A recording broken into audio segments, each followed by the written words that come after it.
Welcome to the future. Hello, beautiful people. We are live. We're so alive today. Happy Friday. I don't think you guys can get rid of us. I think we're streaming like every single day of the week. It sure Every feels other that day. way. It does feel like that, doesn't it? It was every other day. Monday, Wednesday, now today. All right. I hope you guys are having a wonderful week. We have a big week ahead of us, but I think we might have saved the best for last. I'm not sure here. We're going to be talking to Sarah Lewis, and you might not recognize her name just yet, but when she comes on camera, you're going to know exactly who she is. And we're talking to her all the way from Edinburgh, Scotland. This is super exciting. Sarah's got a lot of questions, so I want to tell you a little bit of a story about Sarah and why she was invited on the show. Sarah couldn't make it to the workshop, the event that was happening at Whitespace, and she was bummed out. But she didn't stop there because the day after, I did a meetup, and she came fully prepared. She's like binge watching the videos, and she had a whole list of questions. So she came the most prepared, and she was fearless and relentless and asked all these questions. And in a little bit, you'll know why I picked her, because you'll recognize her face. Without further ado, let's roll the titles!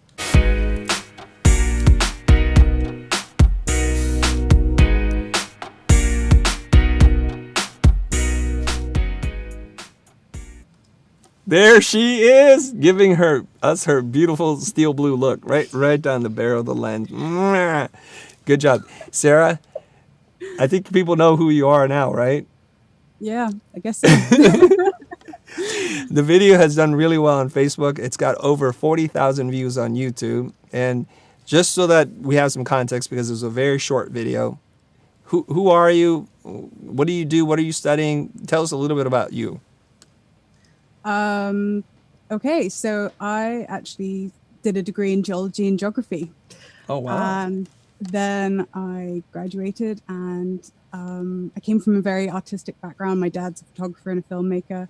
And I think it was sort of very expected early on that I wanted to kind of go into the creative world. But I think as a young teenager, I was kind of trying to rebel. And I guess I wanted to do the creativity, not because I had to, but because I actually wanted to. So I rebelled and actually did an academic degree. And then with hindsight... Such a weirdo. Yes, I am.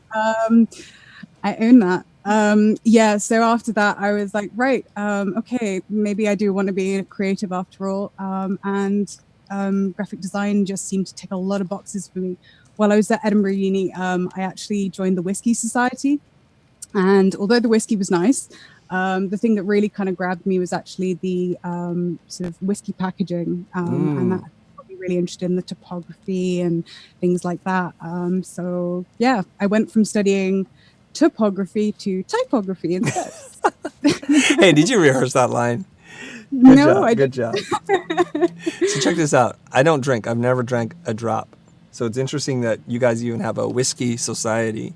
And every time I'm at the airport, of course, they have the duty-free shops. And I know I'm a total weirdo because I walk through there and look at all this special packaging of scotch and whiskey and the typography, the design. And you do know this, that some of the bottles are quite expensive.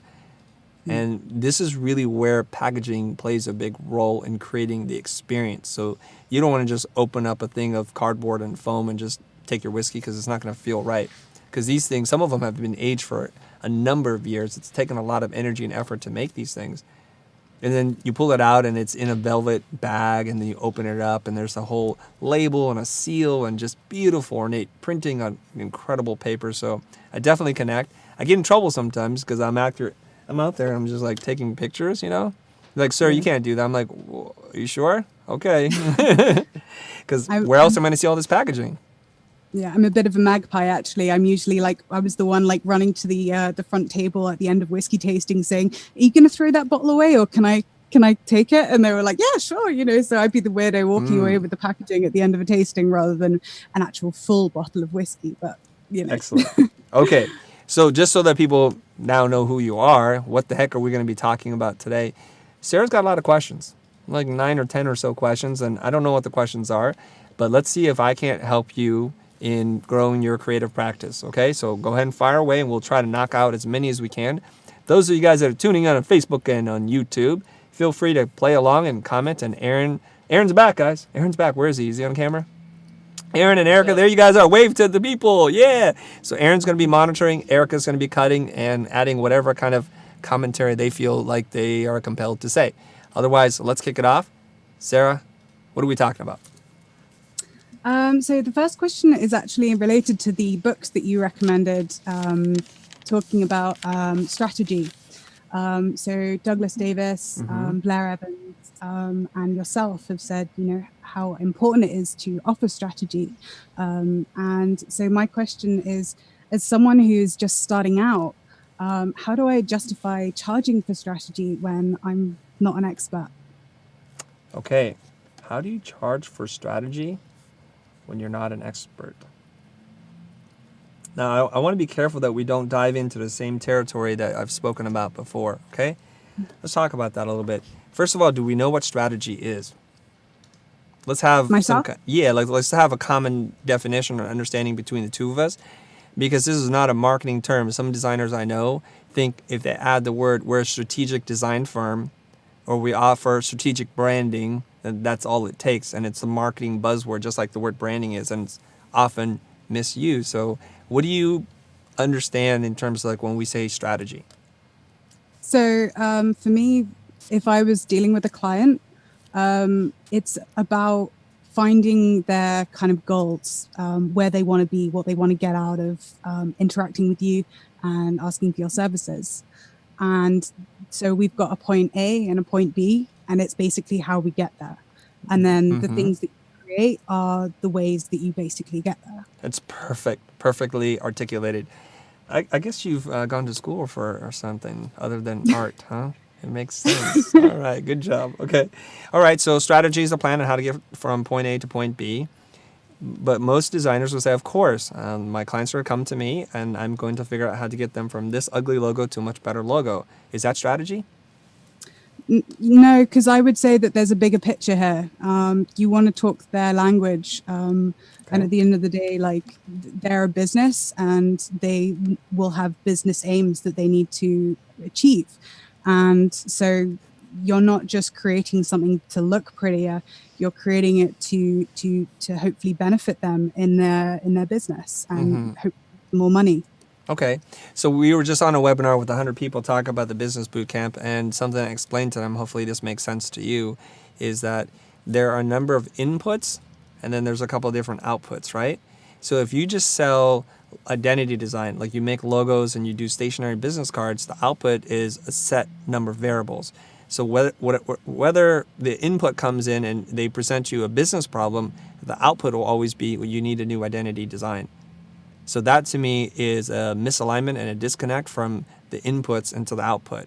Imagine, if you will, if you went to a doctor and the doctor has a number of different outputs, different outcomes. One could be take 2 pills take 2 pills and call me in the morning. That's a prescription. That's an output, right? Another one could be, it's not cancer, but we do need to operate right away, and it's a very routine procedure, and it's an outpatient thing. You'll be on your feet in the same day. That's another output. Another output could be, I'm sorry to tell you this, Mr. Smith, you only have 2 days left to live, or you only have 2 weeks left to live. And so those are 3 different outputs. Now imagine if the doctor only had one output to offer his client or her client. So if the doctor says, no matter what you come in with, you have a broken leg, you have a growth growing out of your neck the size of a softball, they're going to say to you, take 2 of these pills and call me in the morning. We would say that is absurd, that is ridiculous, that is a doctor. That's actually a case for malpractice, and it's probably illegal. There's some laws being broken there, probably. Yet when we invert that lens and we look at ourselves and we say, well, no matter what the client comes to me for, I seem to always be prescribing the exact same solution. So this is like the first big idea I want my creative people to think about right now, which is, what kind of outputs are you offering? So what we have to do as creative people is to broaden the offerings to encompass whatever the problem can be. So multiple inputs need to have multiple outputs, right? So this becomes a problem because let's say I went to school and I've been practicing identity design for a really long time. I'm a really good logo maker, better than most people. So what am I to do? How can I help my client? Well, it turns out you don't have to do everything for them. What you have to do, though, is, like you said, you have to speak the common language, the language of business, to understand their goals, their needs, what's driving this, what's motivating it, what success looks like to them, how to measure success. And once you help them to understand that, then you can make possible recommendations that actually don't involve you. You can say, you need to hire a new app developer to do this. I can see that from right now, your ranking on organic SEO is horrible, so we need to get somebody involved with that, somebody to do content marketing, an SEO specialist maybe, and we need to get you talking to your people in the platform that they are most familiar with. They're talking on Twitter and you're all on Instagram. So we need to have a social media manager and a social media strategy for you to do that. And that'll help you achieve your goals. And that's what we call strategy and discovery. So we're going to help them to learn something that they didn't know before. So is this something that you feel like, if you're not an expert at, is this something that you can do? And if not, what do you need to know from me so I can help you feel more comfortable doing it? I'm not quite sure, to be honest. It's just, I guess, I mean, when we talk about it, it actually makes a lot of sense. And it does seem to me to be a lot to do with common sense. It's not necessarily something you have to go to school to like understand. It's just, you want to get from A to B, and this is how you do it, you know? Can I ask my other question? Because it kind of follows. I want to make sure we resolve the first question before we move on to the second question. Those of you guys that are watching this right now on live or later on, comment right now. Ask me a question related to what we just talked about so we can get some clarity on this, because I don't want to cover a lot of questions. I'd rather cover a few questions, but give you the understanding, the tools that you need to fully comprehend this and possibly put it into action. It does sound like common sense. It really does. But you do need to learn some things. Now, I'm not saying you have to learn it from school or from a coach or from a book.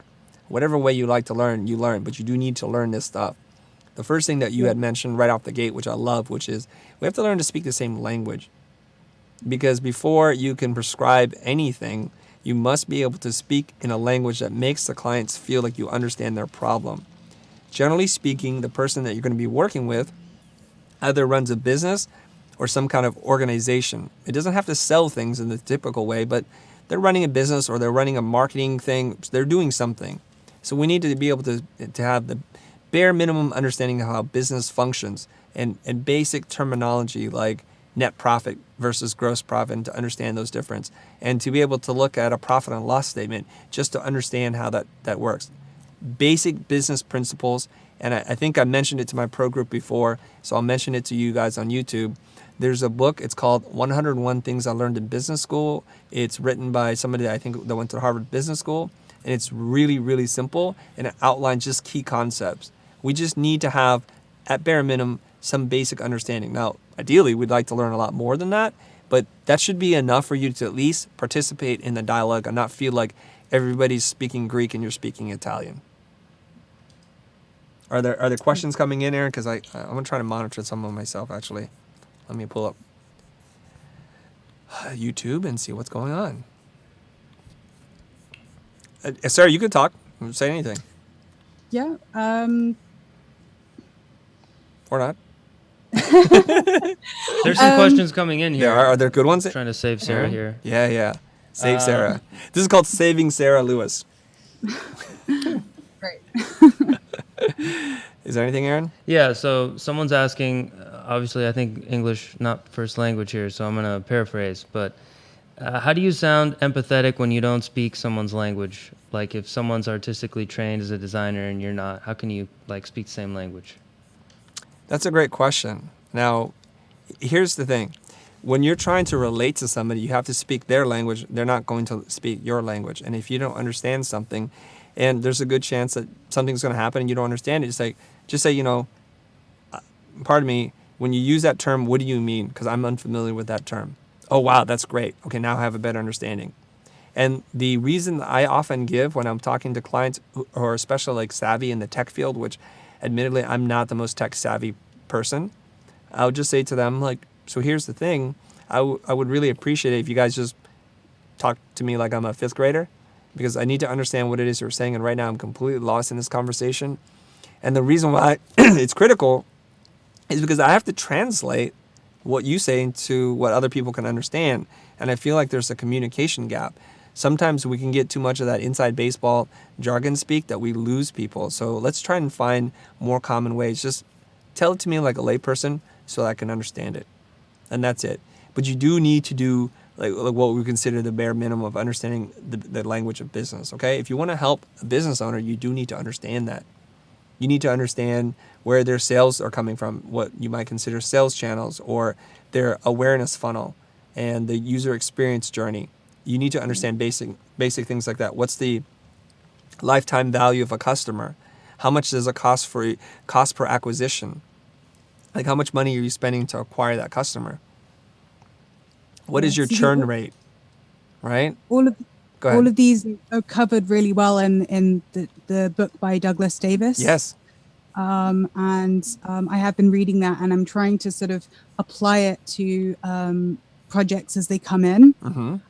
But it's a very dense book, and I feel like, when you're talking about sort of deepening your expertise and becoming very specialized, what I'm finding is that at the moment I'm ending up putting more time into trying to understand this sort of aspect of strategy rather than actually crafting my expertise, as it were. Mm-hmm. And I find that quite challenging. I mean, maybe it's just me, but it just seems a bit counterintuitive when you say that you need to kind of specialize, and yet what you're doing is essentially broadening out into potential marketing territory. Yes.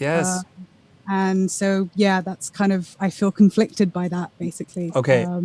That's excellent. I'm glad you voiced that, and I want to respond to that.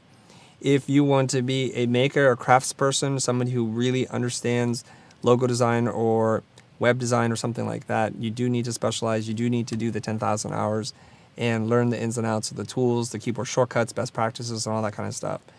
But you're immediately talking to me about being able to do strategy, and now you are going to move into a very different line of work and a way of thinking. So we have to clarify right now. Or do you want to do the work on the machine? And there's nothing wrong with that. I'm not saying that with any judgment. Or do you want to do the work that the high-level strategic work that helps the clients understand what their goals are, what their problems are, their barriers, why they aren't able to achieve what they're achieving? Which path do you want to go, Sarah? In all honesty, I'm a little bit conflicted. Okay. I got into this for the creative, the actual drawing and the creative side. But I have to say, something that's really kind of sort of ticks a lot of boxes for me is actually the interaction with the client and the problem-solving aspect. Mm-hmm. So I feel like I'm probably more drawn to that. And I guess I should have the courage of my conviction and just do it. Yeah. So here's the thing. I don't think we have to make the right decision, but not making a decision is not a good thing. No. I think you just got to pick something and figure it out as you go. And leave room for yourself to say, I didn't like that, or this is not what I thought it was going to be, or I miss other things. So you can change lanes if you want, and that's totally okay. But you only have a finite amount of time and energy and resources. You need to pick something. So for me, and I'm saying this as sincerely as I know how, I love making things. I love typography and design, and when I learned that, nothing made me happier. But as I did it more and more, I kind of got bored of it. So I wanted to see what I can do in terms of learning how to teach others to do it in the capacity of art direction and project management. So that's what I did. And I did that for a while. And things are going great. But then I wanted to do motion design, and that's cool. And I did that. And I wanted to do visual effects and direct live action. So each time I got to what I thought was the top of the hill, it just revealed to me that I was just at the base of another hill, and I would trying to learn that next thing, and I just kept evolving. Once I learned strategy, I thought, wow, this is really cool. This is going to keep me entertained for a really long time. I'm going to help clients solve their big business problems, and this is super cool. But then after I did that for a while, I'm like, it's still service. I'm still selling time. I would rather have a productized business where I can take something that I've made and put a lot of love and energy into it and do it really well one time, and then see if I can't sell that. And then, so now that we're in the product business, and that's entertaining to me for right now. We'll see how long that lasts, but I try to explore it to its fullest, hit the logical conclusion of that, and then move on. Okay, so on the back of that, I'm currently developing my brand, and I'm looking at the moment at whether I should actually use my name or I should use a general name. Now, you went down the blind route. What are the benefits and the pros and cons? The disadvantages of actually having a brand that is your name or isn't your name. Because in my mind, the way you're talking in terms of evolving and changing, by having a name that doesn't really kind of say design is your thing, it means that you can evolve and you can go into video design and other things. So is that the way to go? Okay, there are a couple of issues here. Yes, and I'm going to give you the pros and cons. We've talked about this, I believe, on our show before, or maybe inside the pro group only. I share Eli Altman's philosophy on this. He's a naming expert. He wrote the book, Don't Call It That. And he's got a studio called 100 Monkeys, I believe. And let's look at it. If you're just using just your name, the pros are you don't have to spend any time thinking about coming up with a name. And if you have a unique name, chances are the URL is available. And when you go to tell people your business and it's just my name, design, John Smith Design, it's very easy to remember because you're John Smith and you design. You put those things together.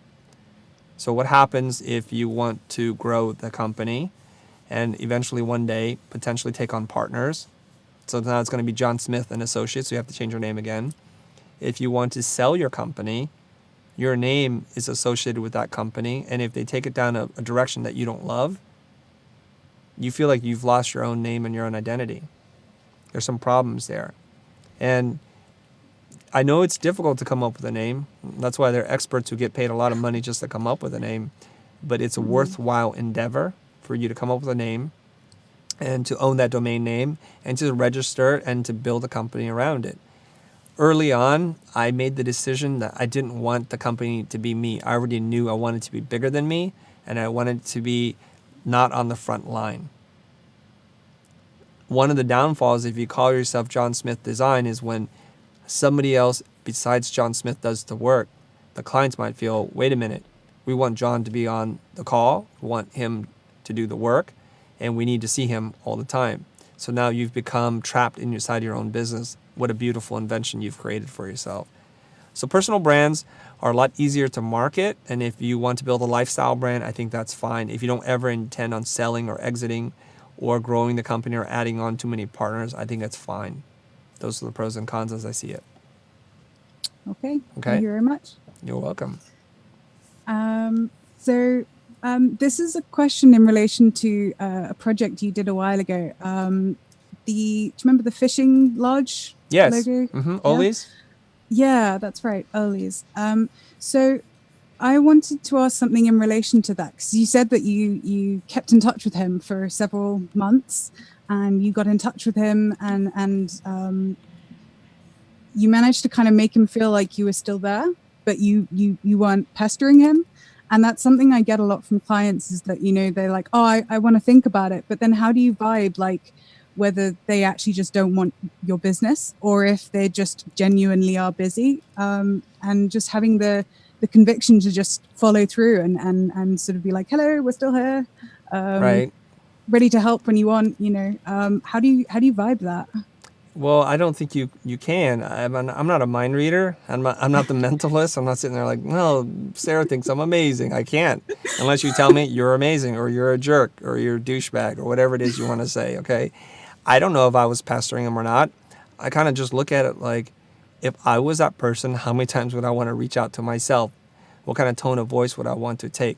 So I use the golden rule: treat people how you want to be treated.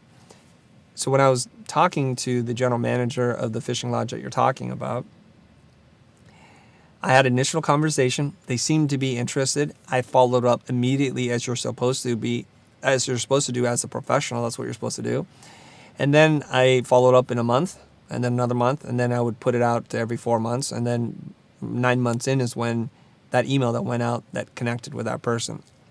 I also understand from a human behavior point of view, like we're only going to put out the big fires first. This seems urgent, so I'm going to deal with this. Even though this is more important, I'm going to deal with what's urgent first. And I get that because I'm the same way. Somebody can send me their portfolio and it could be an amazing portfolio. Let's just say I forgot who they were and I didn't catalog and I didn't build up my freelance database at that point in time. Months later, I'm like, gosh, I want that person who does beautiful architectural visualization. I just can't find them. In pops an email. So that timing, it's like two ships passing in the night. That timing thing is critical. So you want to be frequent enough that you can actually catch the other ship, but you don't want to be so frequent that it's becoming harassment. And they're like, if you send me one other email, I'm going to block you and report you to the Better Business Bureau. That's too much, right? Mm-hmm. And that does happen. Some people are using these automated email things where you write 4 emails and it automatically keeps following up with that person. And they get more and more intense in the language, and I've seen it. And it just becomes too much. I know they work, but it's just too much for me and my taste. If you love seeing those emails, then go ahead and feel free to send them. If you don't like those emails, well, be careful that you don't become that person because somebody else is going to feel the same way about you. So in that regard, I would say follow your convictions. And you can even ask the client in the email, it sounds to me like you're really busy. I don't want to pester you. I will follow up in 3 months if that's all right. Yeah, okay? That sounds reasonable. Yeah. Or you can, or they're like, you're amazing. I need to think about it. I think you can ask them, when would you like for me to follow up with you on that? You know what? Just call me by Tuesday. If you don't hear from me by Tuesday, call me on Tuesday. And when they say call, you pick up the phone. If they're like, shoot me an email, or keep me on your email list. Every once in a while, just send me something. Just I'm aware of you, and that's good. Okay. Cool. Does that help? Yes, thank you very much. So, one last question. Yes. So, one last question? We're already done? I can ask you some more if you like. Did you really just power through 10 questions already? Well, yeah, you covered them sort of when you were talking about when you answered that other guy's question. Because it was about sort of collaborating internationally and how do you get past the language barrier, and you sort of started to broach upon that. Okay. There's a back question to that. No, which is, I have a bunch of other questions and you and I can have a dialogue about it too. That's totally cool. I'm not pressuring you. It's just we're 34 minutes into it and you're out of questions. This is lovely. I must be doing something right. Okay, maybe whatever. Before you ask your next question or your quote unquote last question, I want to read this question from Marcia. And she's asking, Chris, do we have to charge strategy separately? Can I simply include it in the cost for the branding package as they do not design just logos by themselves? Okay, Marcia, I think that's what many people do, which is they embed strategy or discovery inside of their creative services. And my feeling about this is you should separate it. I think you're bearing it because you're afraid to ask for it. You're afraid to call it out.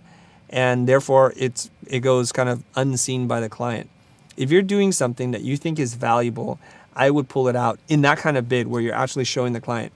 Another way to look at this is when you show the client a big number, a big budget, it's sometimes hard for them to approve because right now it looks like, I got to pay you what? I got to pay you $10,000 to do this? I don't know you. I'm worried that you're going to walk away with money or the work is going to be subpar or Johnny or Mary can do a better job than you can and for half the price. So what you can do is you can enter into a phased engagement. If you take the 10,000 and you break it into 2 parts, okay? Break it into 2 parts. So part 1 and part 2, that's how we're going to do it, right? The first part, you might call it discovery or strategy. You can call it auditing your brand, auditing your competitors, figuring out a unique selling proposition or positioning statement. You can call it whatever you want. And then you charge separately for that. Let's say you charge $2,000. That makes it a lot more palatable and it allows them to start working with you. So then you can do the smart thinking, problem-solving stuff that we all should be doing and charging for. And then what happens is there's something called the loss aversion bias. And where am I getting all these terms from? I'm getting right here from Blair Enns' book, Pricing Creativity. Okay, there it is. And in it, the loss aversion bias is this, is that we are more likely motivated by the things that we lose than what we have to gain. So when you start working with somebody, even if you're not that good, even if you're kind of a pain, chances are they're going to just keep going along with it because they don't want to lose this thing. How do we know this? Well, we know this in the software world. Many companies offer you a free trial period, Skillshare, free 30 days to try it. A lot of software packages are like that, free 30 days, 2-week trial, 15 days. So you use it and it changes your life, maybe just a little bit better. And then you start to roll into automatic billing. And most of us just stay on it. Maybe we're lazy, or maybe we're a victim of loss aversion bias. So I like to then break those two things apart so we can charge for strategy up front. We can get the ball rolling. We can demonstrate and create value for the clients right away. And during that discovery process, we're going to surface key insights for them about customer behavior or management problems or efficiency issues, and we can resolve that for them. And then during that phase, we will actually then bid out the components that they need.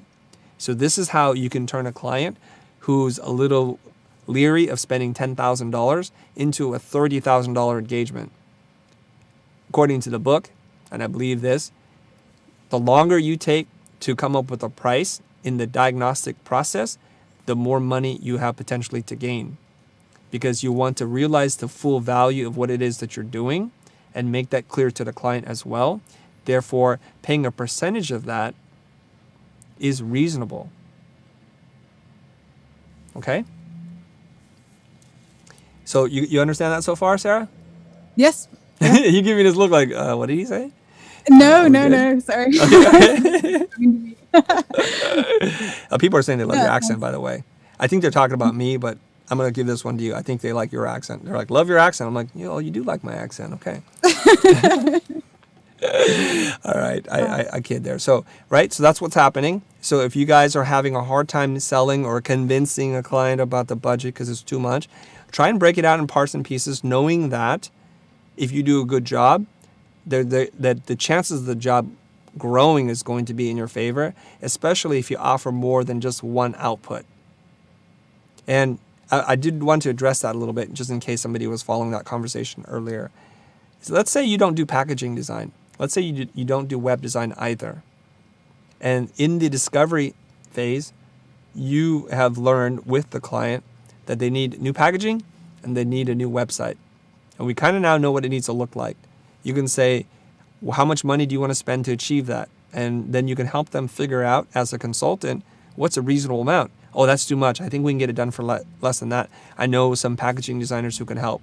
Or you can say that, let's just slot in a number for those items, the web design and the packaging design. And after this, let me make a few phone calls. I will vet 3 vendors and try and find the best partner for you. And I will then submit them for your review. If you would like, I can stay along and art direct them to make sure that the business and the creative goals are met. If not, totally okay, you manage them and everything will be fine. So you're going to provide service to your client. There's something wonderful and powerful that happens here. And Blair Enns calls it the flip. That moment when you move from being a vendor to a consultant, you're flipping them over to the other side. This is when they look at you like, wow, well, tell us more, where they're leaning in and their eyes open and their eyebrows go like that. And it's like, whoa, this is great. This person really wants to help us, not just help themselves. That's a big deal. Okay. I answered that question. Let's go to your question. But before we do that, Okay. Sorry. It was such a tease. Okay, look. Let's go back to my keynote. I'm going to give away a couple of things, okay? And first, you guys need to write this down. #FutureLive. If you want, mention Blair Enns, because we're giving away a couple of Blair Enns things, okay? I want you guys to tell me what your biggest challenge is. What are you trying to solve when it comes to the client relationship, the buy-sell cycle, if you will? And be as articulate as you can. If English is your second language, do not worry about it. Just use really basic words and take your time to craft this. I'm not going to pick a winner until after the show, and we'll figure this out. So here's what you're going to win. I'll give away 2 of these books. These are The Win Without Pitching Manifesto. They're beautiful books. Amazing. And I'm going to show you what it looks like on the inside so that I was just looking at a black cover. It looks something like this. It looks like a very classic. Can you see this, Aaron, or is it all blown out?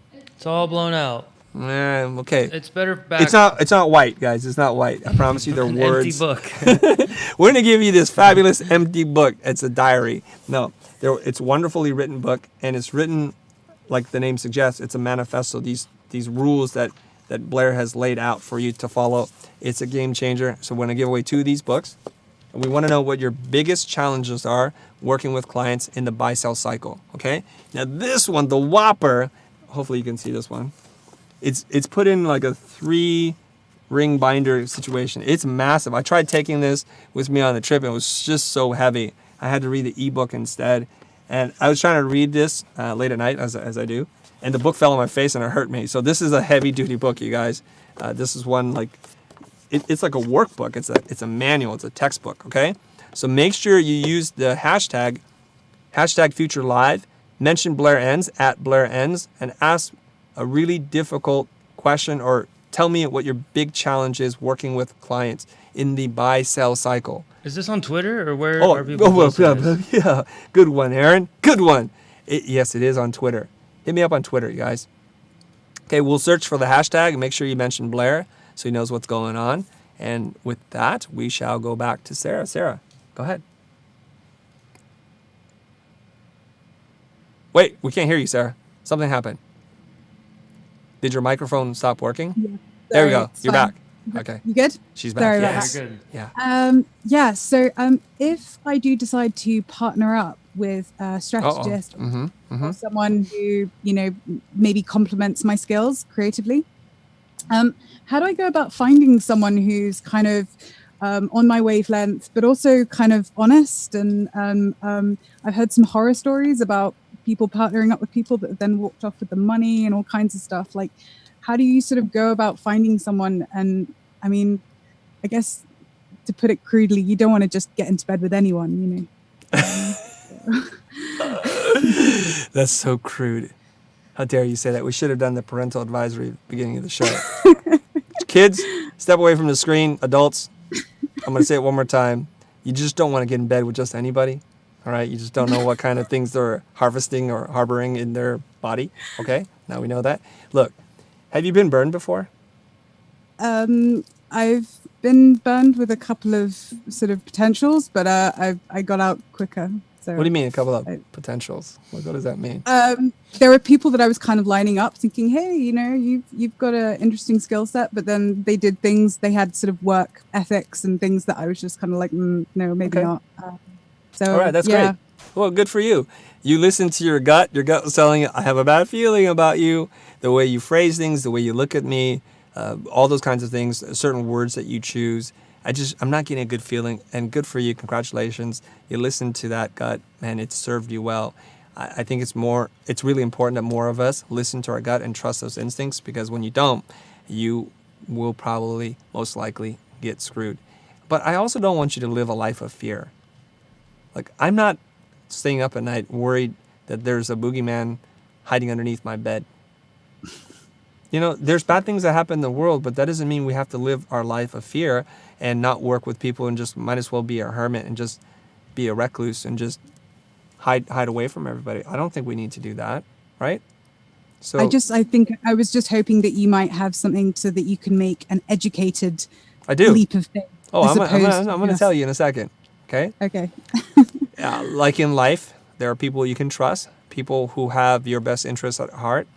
There are people who are very selfish and dishonest and are full of chicanery. And we have to be a little bit guarded against those people, and that's okay. But I don't want you to walk around life and just being afraid to work and talk to people. So what we need to do is we need to find other partners, just people we can team up with, teammates, if you will. And we want to have complementary skill sets so we're not overlapping on top of each other. That will create a relationship like full of friction, I think. Because you may or may not be the better designer, and then the other person's feeling insecure and they're trying to go over you, and then jealousy and envy and all those kinds of things happen. Find complementary skill sets. So in this case, if you're looking for somebody who does strategy work, what I would do is first you have to get out there. You have to meet people either on LinkedIn or in Facebook groups or online forums or something like that. You got to meet some people. And when somebody strikes you as being really smart, maybe charismatic and knows their stuff, you might begin a dialogue with them. And so you are going to very You're gonna start it with a very open mind, and you're gonna ask them some broad questions like, "Tell me more about what it is that you do. I was intrigued with what you said. I overheard something, and I was really kind of curious." And then they're gonna explain. So, and if you can't get a clear explanation from them, you can first try say, "I'm sorry, what you said just went right over my head. Can you just say that in really basic terms?" And they're like, "Oh, I do strategy or brand strategy, or I'm a facilitator, and this is what I do." And then you can ask them, "Can you give me an example of how you do that?" So oftentimes people use words that aren't connected to the same meaning that we have. It could be that we're wrong, or they're wrong, or all of us were wrong. Might as well ask, "Can you give me an example?" Yeah. So what I do is I sit in a room with clients. I help them to understand who their customers are, their pain points, their challenges. And it's like, yeah, that's kind of like what I thought too. Great. Do you ever work with other people like designers? Yes, of course. Okay, so this is an opportunity that goes both ways. And you could say, I get into situations myself where I would feel really good if I can bring on a strategist like yourself. Okay? And if you ever feel like you need a designer, I would love for you to call me. So let's exchange information. Let me find out how you work and how much you charge so that you can walk away at least knowing if they're in the realm of possibility for you to work with. So if they say, I do this in 8 hours. I provide a document afterwards. For that, I charge $6,000. And you're like, okay, great. So now you know at least what that threshold is. So the next time you're out there and you're working with a client and you think you want to bring in a strategist like this person, say this woman, okay, you're going to say to the client, I know a great strategist that I think I can pull in. Let's see if they're a good fit for both of us. And I know it's going to add at least $8,000 to $10,000 to the project. Is that something you're comfortable with? The reason why you do that is because when you pull that person in and they find out the scope and it's like, no, Sarah, I cannot do that for this amount. Yeah. You've not painted yourself into a corner. And you've done a very important principle. You're anchoring and you're anchor high. You put an $8,000 to $10,000 amount so that when that project or that person comes in and it's $7,500, it feels great. Sarah saved us $2,500. Yeah. Amazing. So you always anchor high. Don't say the price you just heard. It's dangerous for you and it's dangerous for them. And it also is an opportunity for you to make a little bit of money. And you should be able to make money because you're orchestrating this. You're bringing in the parties and you're making things happen. And you're taking on some risk if things don't work out. Now imagine if this strategist is totally flaky and doesn't do a good job. You need some extra money to be able to try and solve this, okay? Now, on the question of how do you know they're not just take the money and run away and just leave you dry? Well, you don't pay them all the money. You just don't. You say, what are your terms? How do you work? Let them dictate the terms to you. Well, Sarah, I typically require a 20% deposit. And you're great, I can do that. And then once we get through the session, I want half. And once I finish the document, I'll want the rest of it net 30, meaning pay me in 30 days and we're good. I can live with those terms. If they're asking for too much money up front, you're taking on a lot of risk yourself. And unless you know that there's proven entity and they're fully vetted, meaning you've called up a bunch of their previous clients, you've talked to a lot of friends who've worked with them, and they're singing their praises, I would be careful not to pay any more than 50%. Okay, cool. So we solve these problems by having clear dialogue with people. Like, how do you work? Can you explain? Can you give me an example? And how much do you charge? And is this something you would be interested in? We don't want to make any of those assumptions, right? And then you also add in there, like, I'm a designer, so if you ever need that help, I would love to come in, and this is how I work. So you have an understanding of how to partner up or how to team up with each other, and that's awesome, right? Yeah. Okay. Cool. So I guess it's a bit similar to the kind of dynamic that you set up with your client in relation to this is how we communicate, this is how we're going to work, and yeah. Yeah, I mean, it's not even just client, it's just how you communicate to your spouse, to your daughter, to your lover, sometimes even to your dog, right? Like we have an understanding of each other. This is why it's called communication. I don't want to be a mind reader, and I don't expect you to be one either. And so if you're at the bar talking about you don't want to just jump in bed with anybody, you're like, I'd like to have a drink with you, but I'm one drink and I got to go home at 8 o'clock. I got my cat to feed. So that they know, so they're not going to get angry and frustrated with you. You're setting it up right up front. And that's really important. Yeah. Okay? Cool. All right. I think we just blasted through all your questions, right? Aaron, How many people do we have in the live chat today? Can you tell me? 286 on YouTube. Okay. And 125 on Facebook. All right, I got a question for you, Aaron. Look right in the camera, Aaron. Okay. Look at me right in the camera.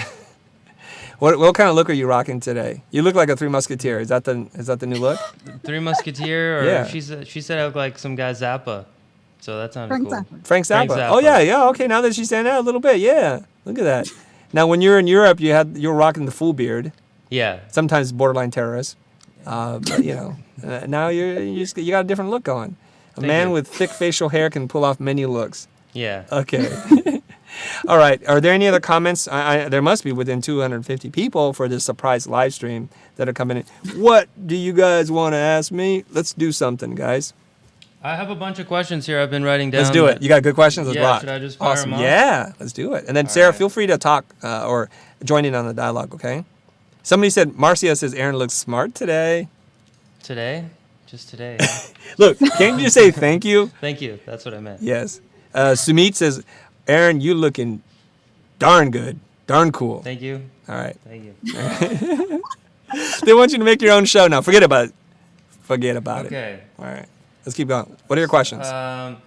So first, I feel like there's a bunch of like young guys, 12 to 17, and they just want to know what should they be focusing on. What advice do you have for them? 12 to Designers. 17. How do you Yeah. know this? How do you know that they're They 12 were to saying 17? there was like 2 or 3 of them on here, and they just Okay. if you could give them a little piece of advice. All right. If you're 12 to 17, you're really early in the conversation, and this is fantastic that you're watching this show and you're kind of getting a sneak peek into what might await you on the other side. What I would focus on right now is just learning tools.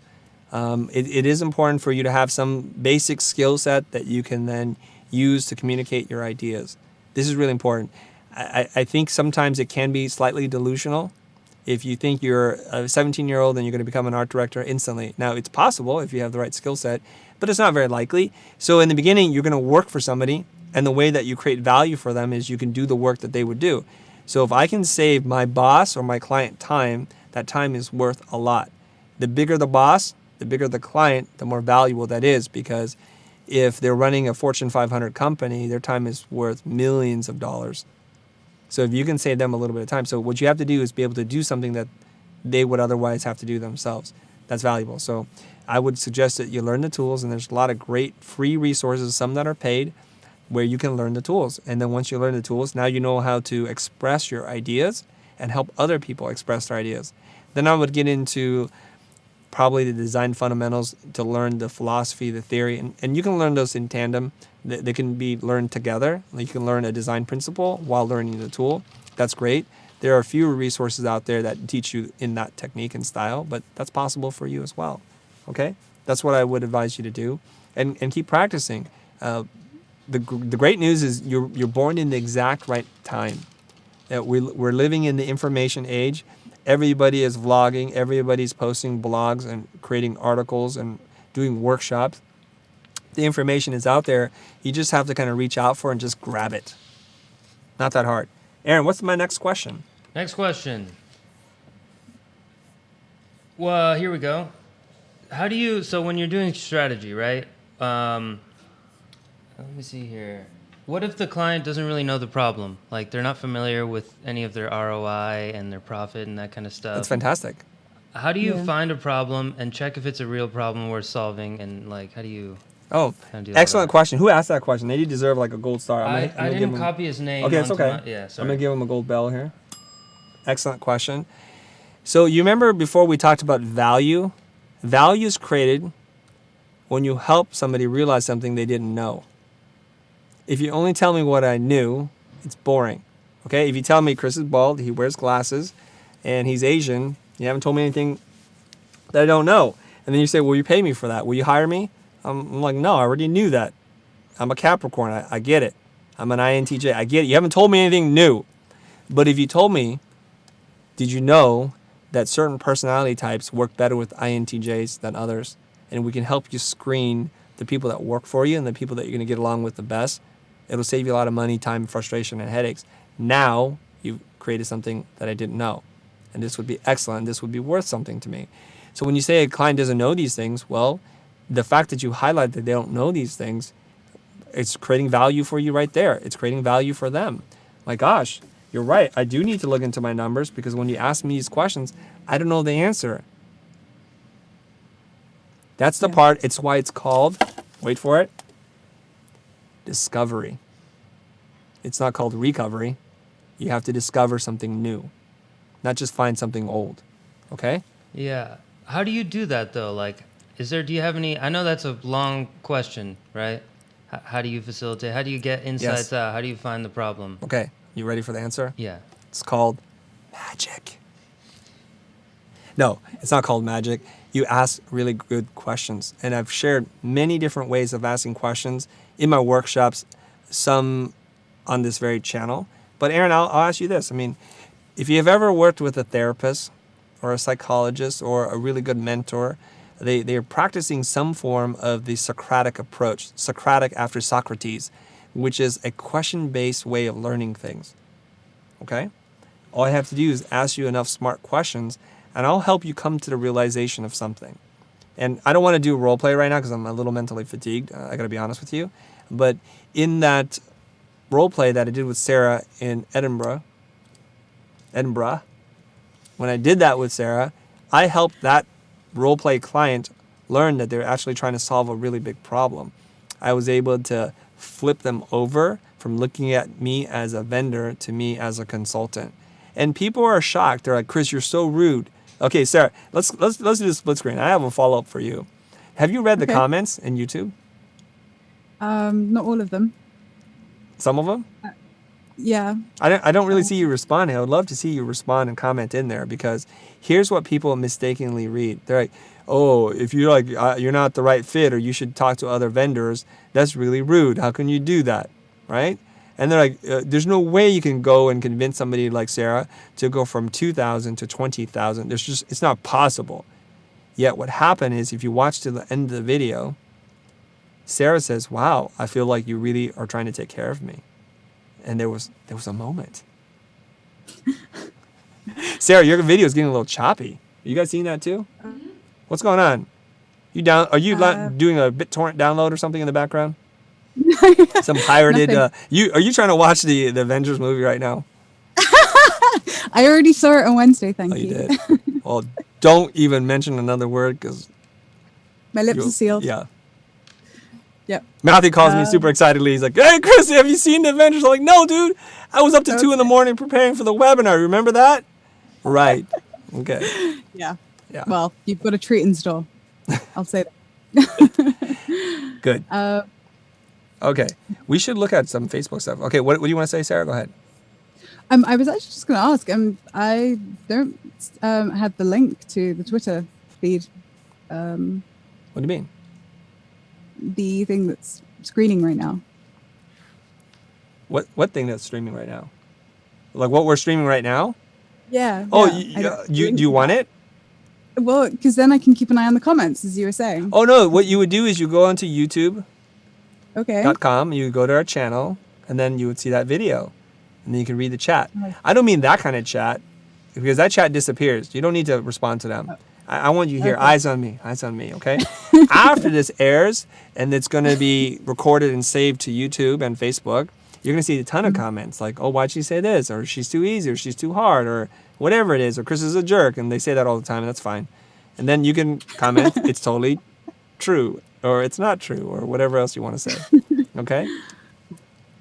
That's where you would comment. Not right now, because these comments vaporize as soon as this episode is done. Cool. Chris, I have a couple more questions. Awesome, hit me. Okay. Let me cock the shotgun here. Hold on. Cock it. Hit me. Okay, so how do you? Let me see. I'm trying to like meld together questions because they're all kind of similar. So just bear with me here for a second. Okay. Bearing. So like, how do you kind of move the conversation from like a logo? I want a logo, right? How do you move that conversation into like talking about brand and strategy and problems? Like, do you have any way to kind of move the conversation sort of in that direction? Yes. Chris has done this. I've done this a couple of times. Yep. The way you do this is, here it goes. You guys ready? Everybody's paying attention, right? a client's going to reach out to you at some point in time because they've seen the work that you've done, or they've heard that you do incredible logo design or web design or fill in the blank design. They've heard that. So they're going to come to you with a preconceived idea as to what you do. And then you learn all these new skills that we're teaching you or that you learn on your own. It's great. It is possible to move them from point A to point B very gently without a lot of friction. Here's how you do it. So a client rings the doorbell, boom, or talks to you on the phone. Hey, we love the work that you do. We want to talk to you. We have this project. And typically what they do is they talk about the project for a really long time. Just be silent. Write down all the key points. Anything that's worth remembering, you just write down. Don't try to transcribe the entire conversation. It's not necessary. Okay? And then as soon as they take a break, you will say then, and this begins the whole embrace, and then we're going to pivot. Okay? We're going to embrace first, and then we're going to pivot. The way we embrace is like, that's fantastic. I'm flattered. I'm thrilled that you were talking because you like my work, and that's awesome. So here's the thing. I'm able to do that kind of work because I have this process. And do you have 10 minutes for me to tell you why the process should matter to you? Like, yeah, sure, tell me. And then this is the part where you start to pivot. So you acknowledge that they like the work and they're coming here. So here you want a new logo or a new package and a new website. But I want to tell you how I'm able to do that and why the work that I do today has greater impact and benefit to my client, therefore higher value, than just me listening to you and doing your logo. And I can do that. There's no problem. I can do that. I can charge you a fair amount. And then we can move on our merry way. But let me tell you what I'm doing. Okay? So I help my clients understand who the customers are, what their challenges are, what the user experience is like from the beginning, from the very moment in which there's awareness about your product or service, all the way through the customer life cycle, out the other door, so that they not only become a satisfied customer, but they become an advocate for your brand or your service. Would you like to do that? Like, yeah, tell me more. Then you tell them a little bit more. For that, I charge between 2 to 10,000 or 2 to 20,000, whatever number you want to make. You just figure out a number and you put that in front of them. So if it's your first time, I would keep the number somewhere between 2 to 5K and go get that and feel good and make sure you deliver incredible value and make sure you learn how to do this, because there's an art to this. There is a technique. There are things you're looking for very specifically. Okay? That's how you do it. So you embrace what they came for. You say you can do it, and you're thrilled that they're talking to you, but then you gently, slowly pivot out to something else. That's how you do it. You're redirecting the energy. Okay, Aaron, I'm going to come back to you in 1 second. And Sarah, if you have anything you want to comment on any of these things, feel free, or you have a follow-up question to the answer or to the question itself, please do, okay? Okie doke. Okay. Yeah, I mean, I have to say, like, since discovering how you do this, I've been slowly applying that to some of my clients, and it's really interesting to see how they respond. Some of them are very like, no, definitely not. But some are actually like, oh, that's interesting, and it does open up that sort of window for increased revenue. I mean, it's very interesting. That's wild. Somebody actually said, we don't want you to help us understand our customers better. Yeah, well, could you talk more about the negative guy? Yeah, what did he say? Let's get into that. All our ears are perked up now. Oh, gosh. What happened there? I guess the thing is that I get a lot of my, like, I'd say about 80% of my clients from business meetups around Edinburgh. And I think the realities are financial. They're limited in that, you know, these are obviously very small companies that are looking more to sell than to invest in themselves, which is a shame, really. I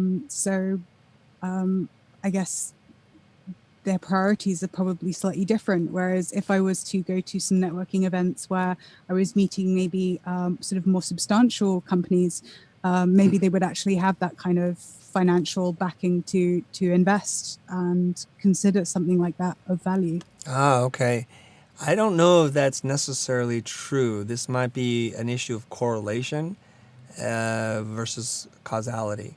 Because I've bumped into people waiting for their car and had wonderful conversations with them, and them wanting to get my information. Like, you sound like a really intelligent person. I'd like to talk to you more.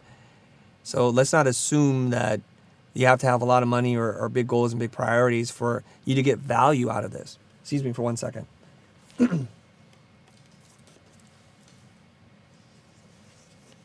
Wow, Erica is so on the money right now. Okay. All right, guys. So I suspect that some part of that conversation you are probably not articulating or spending enough time letting the person know that this is valuable to them. And I'm going to show you something right now. Have you ever been bored by talking to somebody who only wants to know everything about you?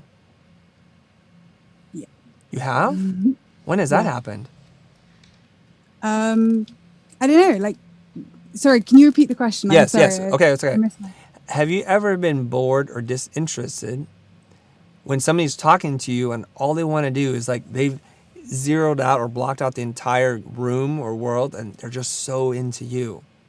No, not at all. Me neither. Because you know what? We love people who love us. And we love people who are interested in us, right? Yeah. So if I'm just like sitting here like, oh my gosh, tell me more. Oh, that's fascinating. Wow. And then what happened? And then why did you decide to do that? You have a captive audience is what we want, right? So part of the problem here is perhaps your dialogue was maybe a little bit too much on you and not on them. I'm not saying it's not possible, but it's rarely possible. I mean, it's very unlikely. That's a better choice of words there. It's very unlikely that if I put my attention on you in a genuine way that wasn't creepy, you'd be like, this is, wow, okay. I'm going to stay in this dialogue with this person. Yeah. I mean, it's funny because like in terms of interacting and for me, like finding out about people and their business and what makes them tick and those kind of mild nuances that give you amazing insight into who they are and who their business personality is. I really enjoy that aspect, you know, so I find that sort of stuff fascinating. Right. I feel like I'm certainly giving them enough sort of intrigue and asking lots of open questions and trying to really kind of get from them what they're looking for. Yeah.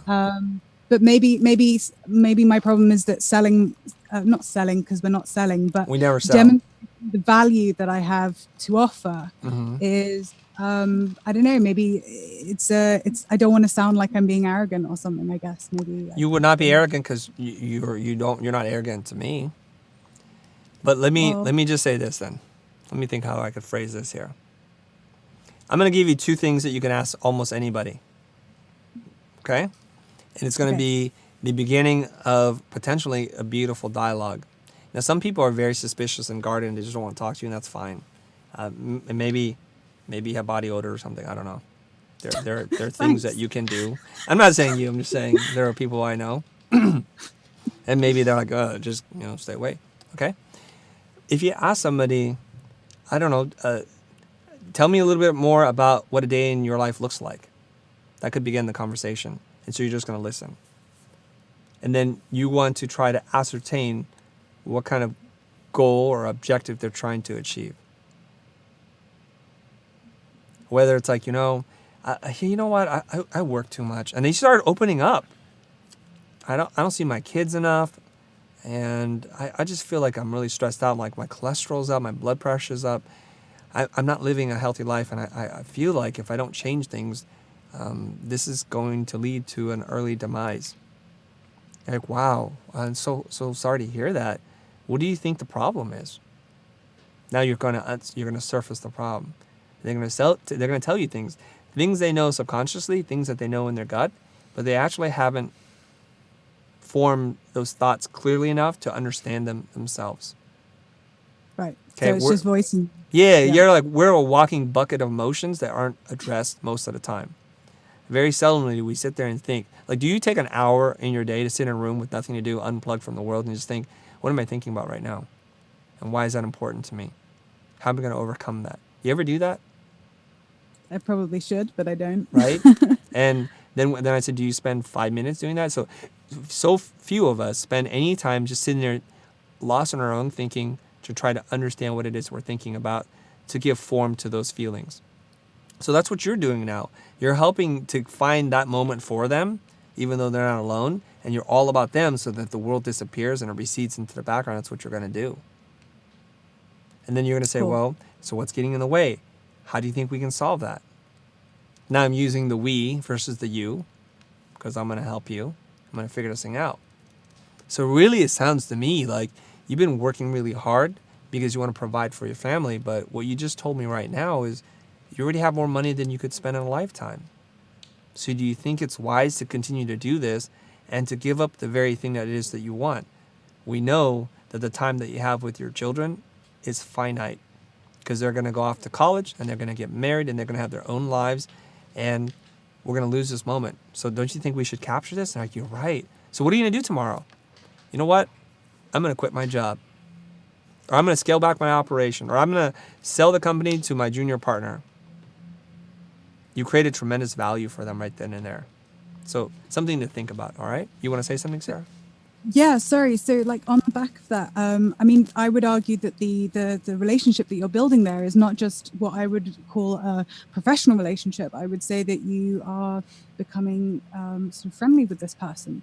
And that's something I wanted to ask you is, is it wise practice to kind of befriend your clients? I mean, I guess if it's natural and you guys get on, can it actually harm your working relationship for future projects? Or is it actually something that can actually benefit from having a closer relationship with these people? Okay.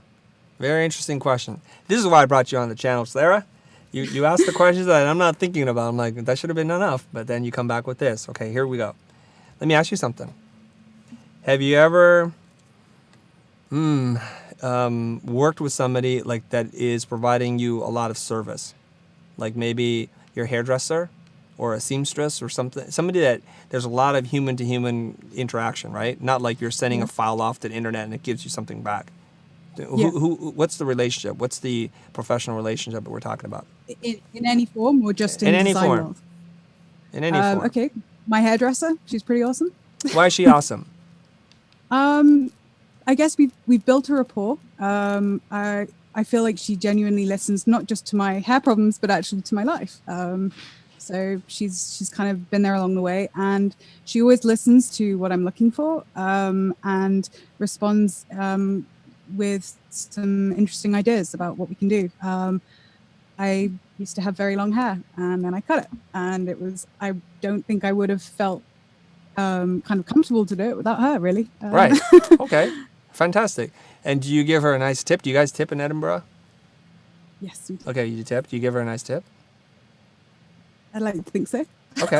Well, maybe. All right. And would you... I give as much as I can, put it that way. Okay, sure.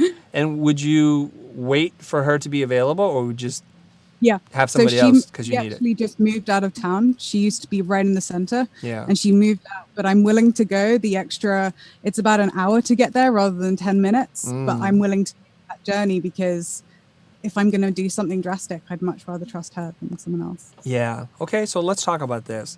So a professional hairdresser has earned your trust, has befriended you, cares about you, understands your needs, so that you would then be willing to try something radically different with your hair, and you'd be willing to drive an extra hour and to give as much as you can while you tip her. Isn't this the very problem that you're asking me about? That by understanding people and helping them and relating to them and building, your words, rapport, that you've crossed over in some weird space and that's going to hurt you. Has that hurt that relationship, Sarah? I don't see why not. No. No, if anything, it's strengthened the relationship, right? Yeah. And I've said this before, and you don't have to take my words for it, okay? So let's use Simon Sinek then. People don't buy what you do, they buy why you do it. We trust people that believe what we believe. We have to have shared common interests and values. Like naturally, when we see somebody that looks like us, we have a natural connection already. When we hear somebody that sounds like us, it keeps deepening. And if they believe in the same God or religion or not, if they're of the same sexual orientation, all these kinds of things help us to connect with people. Now, you and I can connect because we're just going to use language because I look nothing like you and I sound nothing like you and there's not a lot there. But I'm going to work really hard to try to understand who you are. So I'm going to put myself and my own needs aside for a second. I'm going to focus on you and to build rapport with you so that you feel like you can trust me. Look at you. We're here. We've only met one time for about 2 hours, and you're willing to bare your soul talk to me and hundreds, if not thousands of people later and do it in such an open way. Maybe if you had a different vibe with me, you might not be willing to do that. This is a scary thing. People don't understand. To get on this channel, to be so vulnerable, to be honest and transparent, that the world's going to see, and you can't put the genie back in the bottle. So if anything, I think that is a misnomer, a belief that is incorrect, that by helping somebody understand themselves and to relate, that's going to be a problem for you in the future. I actually like it when my clients feel that I understand their business, but more importantly, their motivation and their needs. That strengthens our relationship. That's why they call me for whatever kinds of things. That's why they give us the job. They give us other jobs that we're not qualified to do because the trust is there. And that's what this is. That rapport. Okay? Yes. Yeah. And also the trust, I guess. And that's something that's quite sort of important to me right now because I don't necessarily have the vast experience that you get with time in the design industry.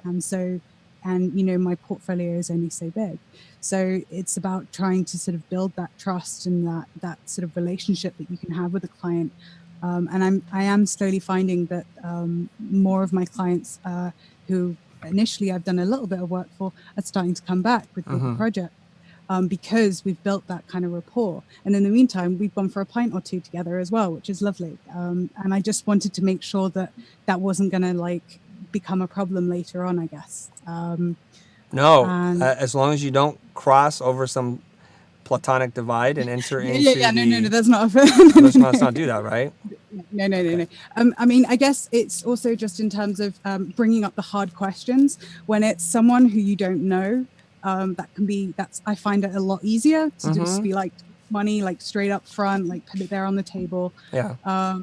Those kind of hard questions. Whereas I guess I find myself pussyfooting a little bit more around when people, you know, they're friends and you kind of like, I'm really sorry, but I need to ask, you know, it's going to cost X, you know, and they're like, you know, and it's just, I guess that's something that I will hopefully get over with time. But okay, let me clear up a couple of things there. You said that it's hard asking the hard questions, and you now have coded something in potentially a harmful way to you, and I want to clear this up here. Okay. Are you tired of small talk? Like people, how's it going? How's the weather? What are you having for dinner? What are you doing this weekend? That's what we'd all consider small talk, right? Oh, love your eyes and whatever it is, because we're never going to get to any kind of real truth or self-realization. And there's a woman, I think her name is Kalina Silverman, and she talks about like, let's have big talk. Let's not have small talk. Let's ask deep, meaningful questions that tear your soul apart and ask you to look at your own life and what's important to you. So I want to look at it like, let's have big talk. I don't put it in my brain that that's the difficult conversation. So I'm going to ask you like, what it is that you want from life and what's holding you back. If you code it in your own brain, like that's going to be like an ugly thing to talk about, you're going to be afraid and it's going to build up in your mind. Yeah? It's not about that. I love those kind of questions. I'm all about putting the world to right and sort of really getting to what makes people tick. It's more, I guess I'm referring to money. Money is the same thing. I mean, look, why are we wasting our time? Sarah, if you can't afford me, I can't help you, right? You have to part with some of your hard-earned money for me to help you, and I can help you achieve those goals. See, a lot of us feel like stress is created because we have to talk about money. Stress is caused by the things that you don't say, not the things that you do say. It's the exact opposite of what you think. You're stressed out, afraid of talking about the money and bringing up budgets with them, and you won't bring it up. So you punt it. You kick it down the road to happen in the bidding process, and then you wonder like why they never called you back. So that's very stressful. If somebody's doing something that's really bugging you, you should say it to them, because otherwise it's going to eat you up inside, and the same thing's happening. So let's just learn that money is not any different than books. Money is not different than any phone. You just talk about like, what iPhone do you have? Oh, I have this. Oh, I have a Samsung. I have a Google Pixel thing. That's cool. Fine. It's not a difficult thing. So we just coded in our mind that money is taboo. Money is dirty. Money is the root of all evil. There's even an expression for it. And then therefore it makes it really hard for us to talk about it. When you go to the store and you love something and there's no price tag around it, what happens? Me, I feel a little anxious. I'm like, I just want to know how much it costs. Excuse me, sir, can you help me out here? What does that cost? They're like, well, let me understand all these things. And then they go on and on and on. It's like, can you just tell me the price? So if somebody's unwilling to tell you what the price is, it's not that we think they're more professional. We think they're less professional. And you can actually burn the client relationship just because you can't give them a straight answer. Believe it or not, I've worked, or I had considered a couple different vendors who had a hard time telling me the money. They're done. You should know how much this costs. What is up with that? All right. I want to call out one person in particular on Facebook right now. I'm monitoring Facebook here. I've been dying to answer this question, or at least ask it on air.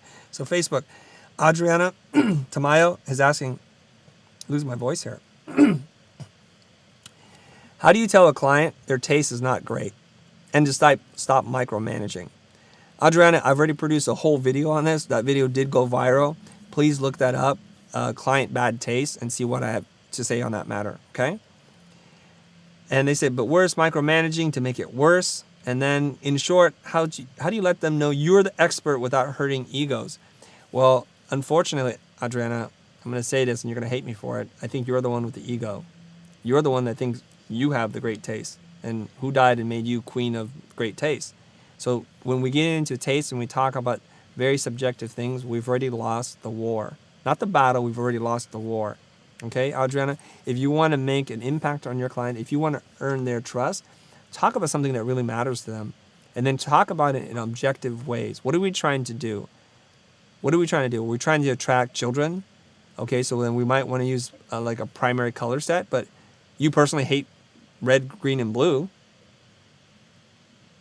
No, that's not primary. It's yellow. Red, yellow, blue. Red, yellow, blue. Thank you very much. Thank you for my entire team. Red, yellow, blue, right? So if you hate those colors, now you're going to be fighting against that. Or if their needs are to address an elderly market, so we know that the typeface has to be bigger and it has to be simpler to understand. And you're like, oh, I only love 4-point type. Why did it have such bad taste? I think we're going down the wrong path. Guys, if you're fans of this channel, and I hope you are, and you're like drinking the Kool-Aid with me, let's just get away from talking about pure aesthetics. It's a game you're going to lose, okay? That's it. Joel's saying something funny here. Joel's like, I'd pay you to tell me again that you are Asian. I don't know what that's about.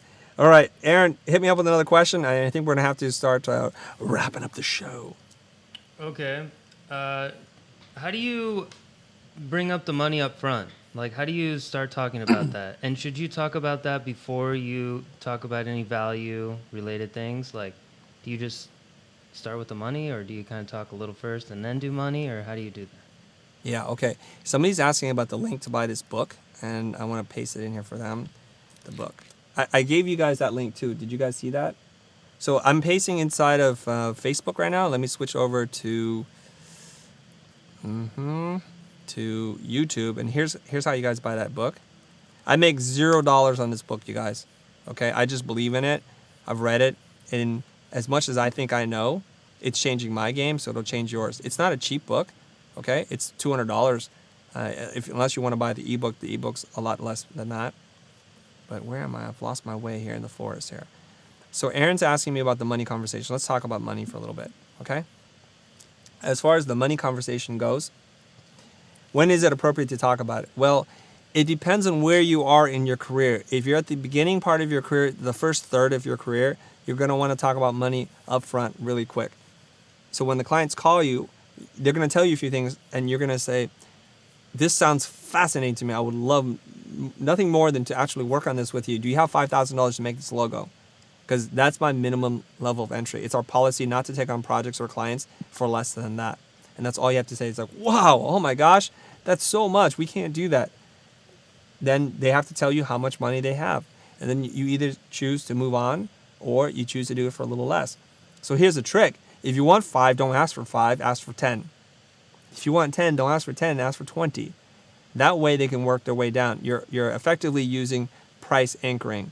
So the 10 that you want, when you state the 20, it's going to sound like a really good value. Okay? So you're not going to want to say the price that you want and hope that that's where it is, because they're going to want to negotiate you down. We're almost hardwired to try to negotiate it down. We feel like we're being robbed if we don't negotiate a little bit. So that's where, like, yeah, I was thinking more like 2,000, and then you're going to settle somewhere in between. So I can't do for 2,000. You know what? I have a client who canceled who already paid, so I'm willing to make the exception this one time, and I can do it for 4, and then they wind up agreeing. So you're getting 1,000 less than what you wanted. So that's why you start at 10. That's how early you should bring it up. As you get into the middle third and the last third of your career, when you're selling engagements at much higher prices and you're doing a lot more work than just making a logo or a package or something like that, what you're going to want to do is you want to actually delay the money conversation a little bit. You need to do some diagnostic. The longer you can spend diagnosing the problem, the bigger the problem is going to be, the better understanding that you have of it, and then therefore, big problems need big solutions.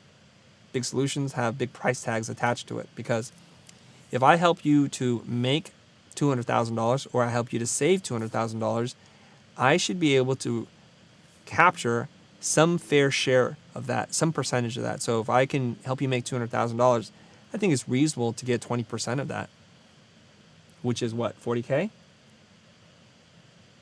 that too much? 10%? Well, whatever. My throat's going and so is my brain. Okay, so Chris, can I ask you something on that Yes. front? So, like, I've read somewhere that sometimes offering like 3 sets of prices can be beneficial or Yes. can be of interest to people, because if you offer them 3, then hopefully they'll go for the middle one. Yes. But it sort of feel like they're actually making a choice. But then because of that, you're also itemizing what you can do, and therefore, I don't know, like, it's making it more transparent, like the different prices of what it is you're offering, I guess, which, I don't know, that sort of worries me a little bit. Because it's Okay. getting... You started off really strong, Sarah, and then you kind of just it would quit when your head sometimes. All right. Yes, you're right. You should provide multiple pricing options, and this is something I've just learned recently by reading Blair's book. I'm gonna hold it up here, and you're not gonna probably be able to see it because it's so white. Let me see. In the shadows, maybe you can see it. Yeah, pull it back a little. Pull it back. Pull it back a little, and you're good. Yeah. It looks like you printed that out and hole punched it yourself there. It could be. No, this is professionally printed and hole punched by an expert hole puncher. Okay. What you saw there were 3 graphs, and they showed you when you offer 3 pricing options, A, B, and C, that most often the middle option gets picked. Okay. And this is something that economists know. People that are in the consumer pricing strategists, those kinds of people, understand that we need context to understand things. Okay, let's say, for example, and you guys that are still listening and tuning in for this part, I'm gonna drop a giant knowledge bomb on you right now. You guys ready to hit those thumbs ups and hearts? Okay, I'm gonna just teach you straight up from what I learned from the book, and this could potentially make you a lot of money. And if it does, go buy the book, or if it's something that you want to dive deeper in, go buy the book. All right, here we go. All right. If you're going to get pest control to come by and fumigate your house because you have a termite issue, they're going to come in and they're going to give you a bid. And one person comes in and they give you a bid of $3,000. And you're sitting there thinking, my God, that's expensive. $3,000 to kill a few crummy termites, that's horrible. So what do? You're going to call and get another price. And so somebody else comes out and they give you another price, and it's $5,000 now. Okay? So what you previously thought was a lot of money, all of a sudden looks a lot better to you right now. Okay? And the third person that comes in, and it seems like we need 3 bids to compare to keep everybody honest, as they will say. Somebody else comes in and they bid you at $2,000. So now we have a range of bids from $2,000, $3,000, and $5,000, but not all options are equal. So we have to make a decision now. Which one would we hire? Now, in the book, it talks like most of the time we pick the middle option. If it's presented carefully, we almost always pick the middle option by a wide margin that we're going to pick the middle option, okay? But here's how this goes. The person who offers the $2,000 fumigation service, They came in, they don't even measure it carefully, don't walk around the house, they don't ask you any questions, and they give you, and it's like, it looks like it only took them a second to give you the estimate, and they just hand it to you. So that gut feeling is telling you, gosh, I don't know if this person's going to do a thorough job. I don't want to pay $2,000, stay out of my house for a day and a half or two while the toxic gas clears out. The $3,000 option is looking pretty good.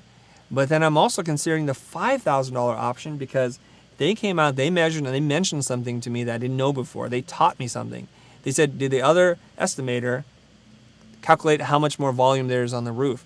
Because it's important that you fill up enough gas to fill the entire home or it's not going to work.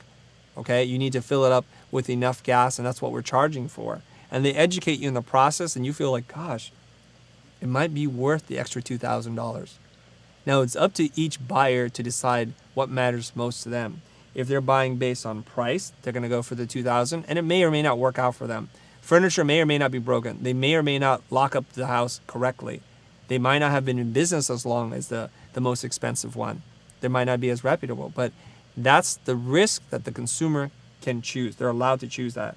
Conversely, I might just sleep better at night knowing that I hired the best, most well-known, longest running business who is actually teaching me things about fumigation. I just get that little feeling like, those little critters, those termites, they're going to be gone. They're going to be nuked out of existence from my house. So I don't have to deal with this. And they've come back and have offered a 5-year guarantee. If you spot another termite within 5 years, they're going to come back and they will take care of it at their own expense.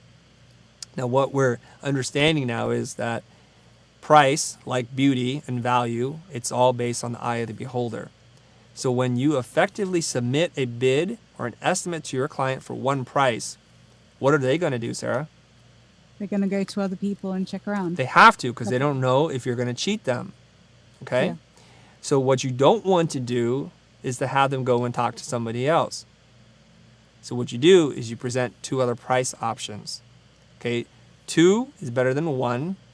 3 is better than 2. 4, 5, 6 price options might be too much because it's too much for us to process. So what you're going to do is you're going to present, let's cut to me, 3 options. The one in the middle is the one that you really want them to pick. The low budget option is called a price decoy and is designed to make the middle option the best looking option. It's stripped of everything, okay? And the third option, the no frill, all frills, like everything included, 3 nights in the King Master Suite kind of option, that's the most expensive one. On occasion, somebody will pick that option and you will be thrilled that you learned this from this video and through Blair, okay? But it's designed, these are called price decoys, and they're designed to drive you into the middle. And what you want to do when you present the prices is you want to present the highest price first to use the rule of price anchoring. So if I were the fumigator, I wouldn't have given you one price. I would have given you 3 prices. So if I'm going to apply what I've learned, okay? I'm going to say, look, our most risk-free option includes doing X, Y, and Z, and it includes a 5-year warranty, and we'll come back to the house in 3 weeks. We'll make sure everything is okay. We're actually going to post a guard out front because sometimes these homes can be burglared while we're doing fumigation or in the transition period between when the gas is gone. We want to make sure you feel safe. That's our best option. Stepping down from that is option number 2. We do exactly everything. There is no 5-year warranty, and there is no security guard standing out front. The last option is we're going to just do spot treatments. I cannot guarantee that we're going to kill all these critters, but they look to me like they're only in a few spots. No guarantee, and we'll just shoot it, and you don't even have to leave the home. And then you allow the customer to choose how much risk they're willing to tolerate. You guys understand that? If you understand that and you like this and you think you can apply it, go ahead and hit that, smash that like button, the hearts. Let's fly. Let's see it happen, guys, on Facebook. I'm actually looking at you guys on Facebook right now. All right? So, Sarah, do you have any questions about that? Yeah, so, I mean, I think I understand, but in terms of, could you possibly break it down in terms of design? No, you don't. You do not break this down in design, okay? Okay. If you have a lot of questions about this, I hate to say this, it's going to sound like a plug, it's really not. I'm going to do a business boot camp and I'm going to teach you this because you don't break down deliverables. You don't. Okay. You don't talk about how much time and energy. You just talk about the goal. What is it I'm going to solve? When you're moving into value-based pricing, you're not talking about inputs. Inputs is your time and material resources. Outputs is deliverables. We're focused solely on value. Right. So it's just taking it completely out, changing the game, right? Yeah. And in the book, he talks about this. Basically, if I can see your pricing formula, I feel like I can break your pricing formula and I would negotiate you down. Yep. Right? It's like, why do we need 100 hours to lay down the whatever? Like, why are you spending 100 hours on research? That seems ridiculous to me. I think that could be done in 20. You're like, okay, that's fine. So basically, the cost consultants come in and start slicing and dicing your bid apart, and you have nothing left. What are you going to do? Yeah.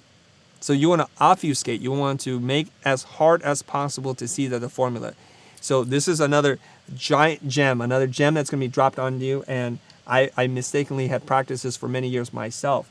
Is when you go to price your project, don't price it at $12,987. That suggests a formula was used because those are such weird numbers. Because it's not a round number. Use large whole numbers and that's it. It's 27K. It's 36,000 and that's good. Okay? Yeah. Like, how'd you come up with it? That's what it costs. You don't even need to explain it. Yeah. Well, I mean, I do understand it in terms of time because you very rightly said, because you work so quickly, you'd be penalized for being charged less, paid less. Whereas, I do understand that. Yeah. The onus, by offering just a one lump sum, the onus is on you to work as quickly and as efficiently and to listen harder. Right. So that you are actually hitting the mark. Now, I'll tell you one other thing is that I used to believe that having these very strange numbers, like I almost looked at it like it was an art to come up with this strange number, like beautiful number sequence. It was like a sequence design, right? Yeah, it's like, only prime numbers, or a number has to end in 2. So I would come up with the number $37,849. And I thought, man, that sounds like really precise. Like I spent a lot of time thinking about this. Like I sharpened that pencil, then I crossed the T's and dotted my I's, and then that's going to look much more attractive. And I thought mistakenly that putting a broad number like 89K is going to make the clients feel like you just pulled that out of your buttocks and you presented it to me, and how are you expecting me to prove that? Yeah. And it's actually the converse is true. We just want to talk about large ideas, large numbers. This is how we're going to make money, you guys. Okay, I'm going to drop that link one more time in case you guys are joining us. The Win Without Pitching. The book is called Pricing Creativity. It's $200. Where's there it is. There's my chat. Boom. I'm going to paste it right in there. One more time, you guys. I see some smiley faces on the feeds. And I'm going to show you. Can we come to my screen here? This is what the book looks like. It's massive, right? You guys can see that. And look at the price here, guys. Look.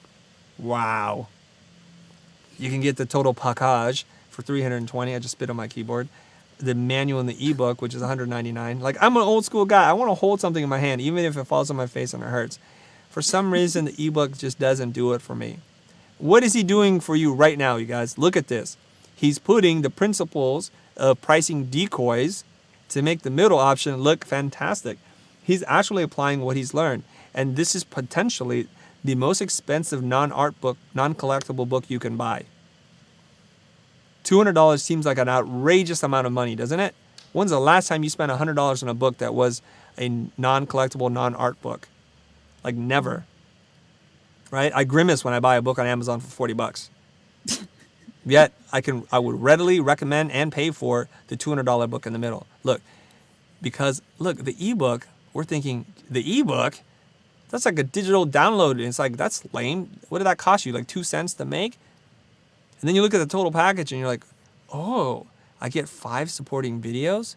But you know what? That's too much. I don't really need that. That's a luxury. Like, is Blair just going to read the book to me? I'm not a baby. I can read it myself. $200 seems like a pretty good value then, doesn't it?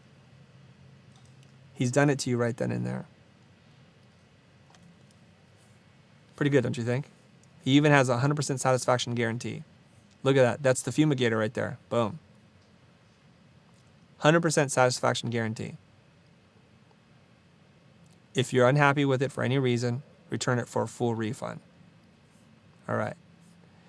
Okay, I think I'm going to now have to wrap up the show. Some people like to say it. There's no recap because I got nothing to recap. Sarah, how you doing? You doing good? Yeah, great. Yeah, this has been really fun. Okay, I want to thank you for joining us all the way from Edinburgh, Scotland. And you're like part English, part Scottish, or? Yeah, half and half. Half and half. You have a very nice accent. We can all understand you, so this is beautiful. Now, somebody had said, "Is Sarah crying? Is she about to cry?" It's like, are you?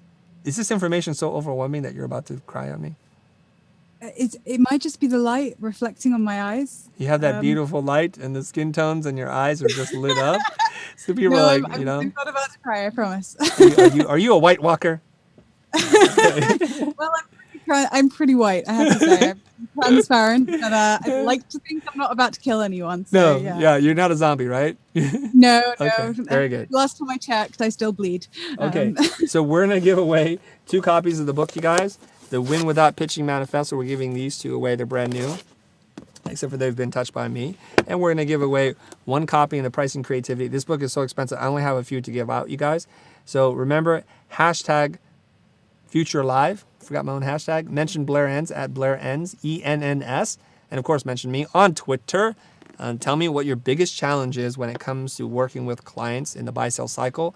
The best question, the question I've never had to read before, is the one that's going to win the big book and the other ones. And unless you live in a really, really remote location, I will send you the book. You don't have to be in the United States to win, okay? You don't even have to be a sustaining member. Just the fact that you're watching, this is happening. By the time this episode airs, the contest is over. So, or the time, let me say that one more time. Sorry. Can we rewind? Is this live? Okay. Anyways, when this broadcast is over, the contest is over. So we know the timestamp here. So don't bother sending me a tweet like 3 days from now, which people do. It's over, you guys. All right. I want to thank Sarah for being here. Let's give her some applause, guys. Yeah. Look, there's all these people watching. It's just 3 of us. All right. Thank you for joining us. And here we go. We're going to get out of the show. I want to remind you guys, you're not defined by the past. The future is what you make it. And let's get out of here. Thank you.